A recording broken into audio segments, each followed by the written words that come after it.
ভারতের এমন একটি জায়গা আছে যেখানে সূর্য ডোবার পর প্রবেশ করা আইনত নিষিদ্ধ। বলা হয় সেখানে আজও ঘুরে বেড়ায় শত শত অশান্ত আত্মা। এটি হল ভাঙারহ ফোর্ট, যাকে ভারতের সবচেয়ে ভৌতিক স্থান বলা হয়। জনশ্রুতি অনুযায়ী এক তান্ত্রিক রাজকুমারী রত্নাবতীর প্রেমে পড়ে যায়, কিন্তু রাজকুমারী তার জাদু ভুন্ডুল করে দেন। মৃত্যুর আগে সেই তান্ত্রিক পুরো শহরকে অভিশাপ দিয়ে যায়, এই নগরী ধ্বংস হবে আর কেউ এখানে শান্তি খুঁজে পাবে না।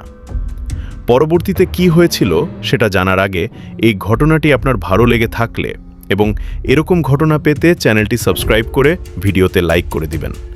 আপনার একটি লাইক, সাবস্ক্রাইব আমাকে নতুন ভিডিও তৈরি করতে উদ্বুদ্ধ করে। চলুন আবার গল্পে ফিরে যাই। কিছুদিনের মধ্যেই ভয়াবহ যুদ্ধ হয়, হাজারো মানুষ মারা যায় আর জনশূন্য হয়ে পড়ে পুরো ভাঙড়। আজও স্থানীয়রা দাবি করেন সন্ধ্যার পর সেখানে অদ্ভুত চিৎকার, পায়ের শব্দ এবং ছায়ামূর্তি দেখা যায়। এমনকি ভারতের প্রত্নতত্ত্ব বিভাগও সূর্যাস্তের পর সেখানে প্রবেশ নিষিদ্ধ করেছে। তাহলে প্রশ্ন হল, ভাঙড় কি শুধুই একটি ধ্বংসপ্রাপ্ত দুর্গ, নাকি সত্যিই সেখানে লুকিয়ে আছে শত বছরের এক ভয়ঙ্কর অভিশাপ?